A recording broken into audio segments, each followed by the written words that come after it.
Ikigai is a Japanese concept that combines the terms iki, meaning alive or life, and gai, meaning benefit or worth.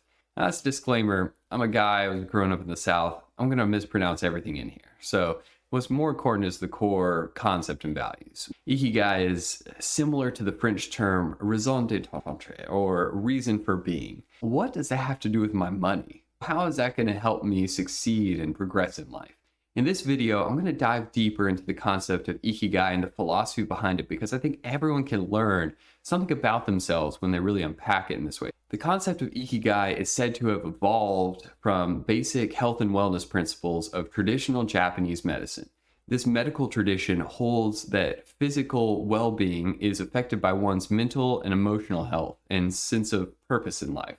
Many Japanese psychologists say that Ikigai is a state of well-being that arises from devotion or activities that you enjoy, which also brings a sense of fulfillment. So it's that enjoyment and fulfillment all wrapped up together. I like to think of it better as a definition for what you want to put your money towards, that which brings you joy and fulfillment. And so it's more about refining what our ideas are of a goal. A goal isn't just a thing. It's something to strive for. It's an experience. Many philosophers and psychologists also distinguish Ikigai from transitory pleasure. Think of the ancient Greeks with hedonism and a sense of a life well lived leading to the highest and most lasting form of happiness. It was more about the immediate temporal pleasures of the moment.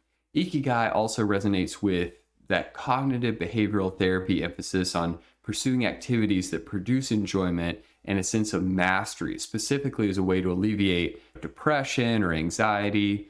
A lot of people are using this concept to help guide their therapies as they grow their sense of self and whatever it is that they're striving after. This could be a stepping stone for millions of young people out there that are suffering from anxiety and depression, especially as it relates to an aimless approach about their stressors, finances, school, education, fitness, all the things I talk about all the time.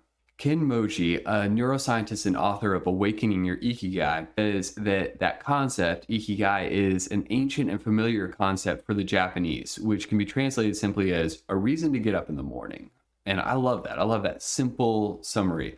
Or maybe more poetically, waking up to joy. Like not just a reason, but a joyful reason. Ikigai also appears related to the concept of flow. And man, I love talking about flow. It comes from a Hungarian-American psychologist, and he was very famous for his book, Flow. Flow occurs when you're in the zone, and it shows up all the time with high-performance athletes. You see them in the zone, they're locked in, and they're in a flow state.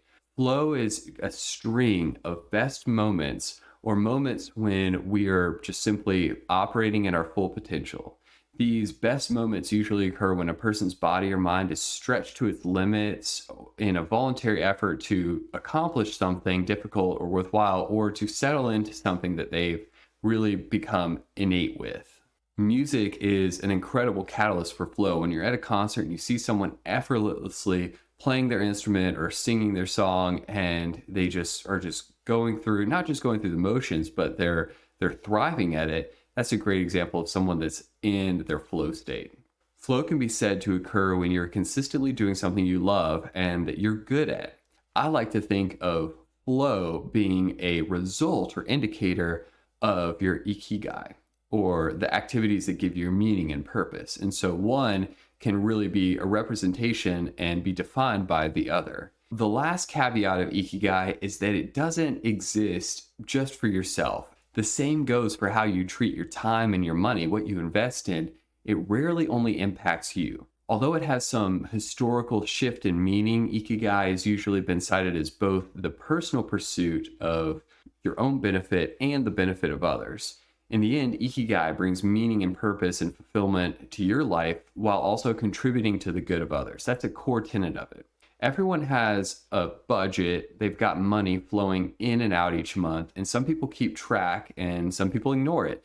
Similarly, everyone has an Ikigai. They have a particular intersection of their passions, their talent, their potential, and their benefit to others. It's only a matter of finding it. The journey of Ikigai might require time and self reflection and effort, but it's worthwhile, I promise. It's a philosophical perspective at the intersection of what you love, what you get paid for, what the world needs, and what you're good at. And so this is the core tenet. And you see that they have all these intersecting areas, but at the Ikigai, the middle, that's what we're striving for. Probably most people settle here in the you are paid for it and the world needs it. This is the most basic level.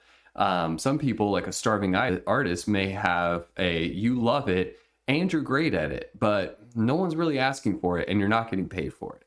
And so there's all these different examples that you can kind of put yourself, really identify some of the activities you spend your most time on and really decide right here and now, where does it land on this diagram? What intersection really resonates with you? As this diagram shows, Ikigai holds the central position and involves the four major spheres of influence and interests and how they might overlap in one's life. Some of this content might come easy to you. You may say, that's exactly where I am. And some people, it may have to take more self-reflection. But in any case, filling out a diagram can help clarify where you stand and visually represent your search for where a deeper purpose might be, and take one step towards a better place, a better way to spend your time and your money. Let's go into a little more detail with each of these areas. The first one is you love it. This sphere includes what we do or we experience to bring us the most joy in life. It makes us feel the most aligned and fulfilled with our purpose. We might love sailing or poetry or rock climbing or singing in a rock band or just running down the street. What is most important is that we allow ourselves to think deeply about what we love without any concern for whether we're good at it or whether the world needs it or if we can get paid for it. It's simply just what you love personally. The second circle is you're great at it. This sphere includes anything that you're particularly good at, such as skills you've learned, hobbies, talents, what you might be good at, for example, playing the piano or guitar or drums, or being empathetic, public speaking, sports, brain surgery, whatever your thing is. This sphere encompasses talents or capabilities, and you hopefully maybe have more than one, but whether or not you're passionate about them, whether or not the world needs them, whether or not you can get paid for them, it's just what you're great at. And this is a great one to ask other people for input. You can really learn a lot about yourself and what you're great at, especially what those higher level things are. What's at the top of your list by just asking your friends and family and loved ones. The third category is the world needs it. The world here might be humanity as a whole or your small community that is immediately around you, anything in between. It could be a benefit outside of yourself.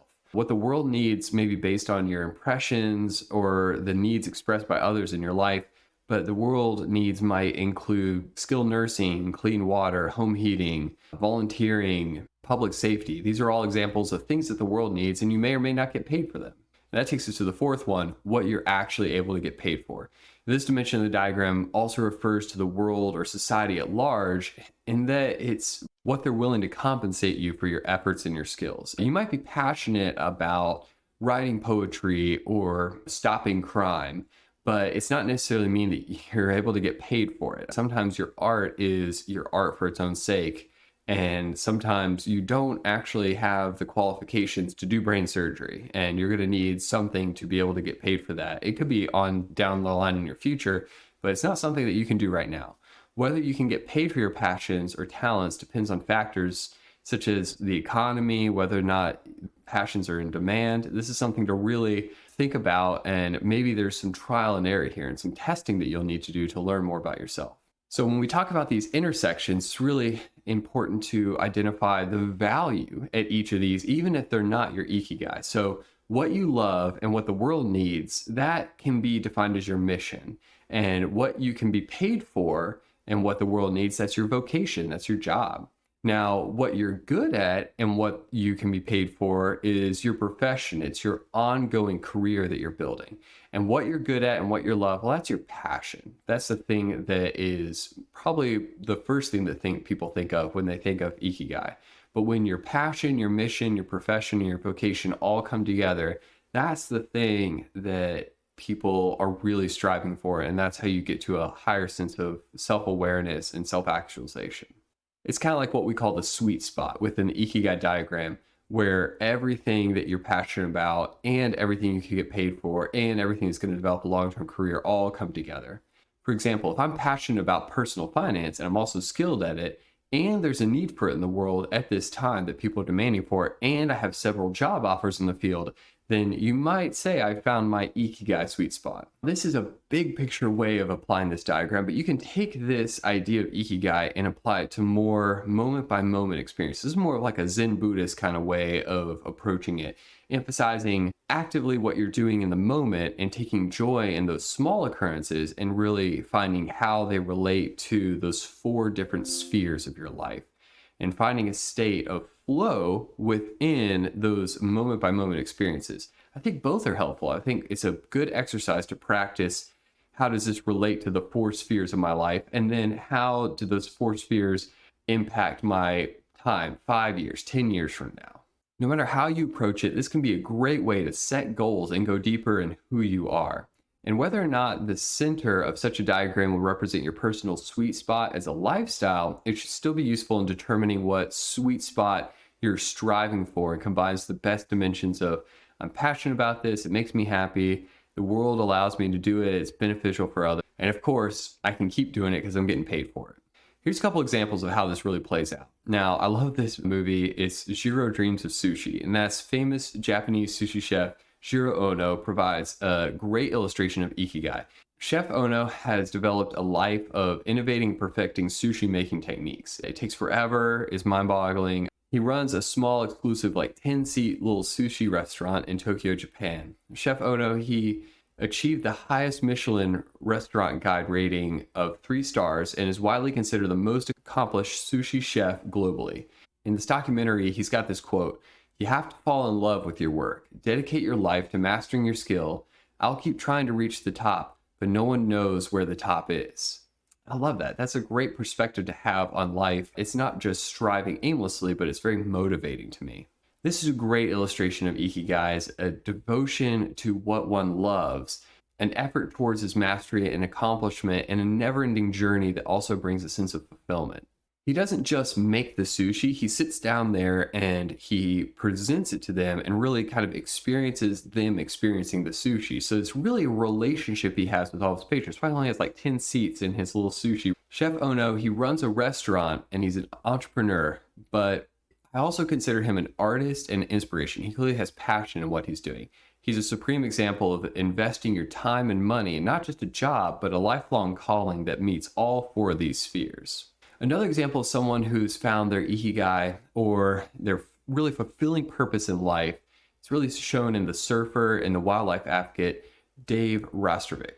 Rastrovic had a highly acclaimed free surfer career with a lot of generous sponsorships, but he never really participated in contests. He was just really great at surfing. He founded an organization that's devoted to protecting dolphins, porpoises, whales, and all other marine life, but particularly dolphins and whales.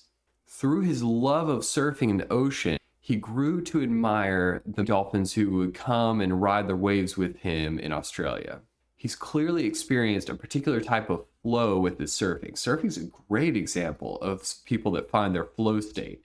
And through it, he came to appreciate the life of especially like the dolphins that he was surfing with.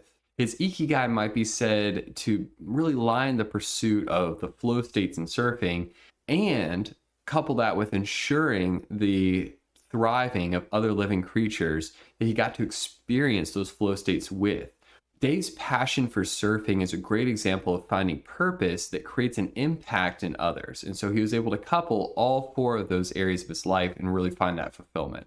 Searching for Ikigai, that one reason for being or waking up each morning joyfully, is arguably what many people are already doing and searching for already, whether they're conscious of it or not. This is just a framework to help you maybe identify yours or refine it. Motivation, fulfillment, and happiness are core to all the financial goals that I see with the people I work with. If you get stuck on your own goals or you want to take them to a level deeper, consider this exercise as a way of achieving purpose in your financial pursuits.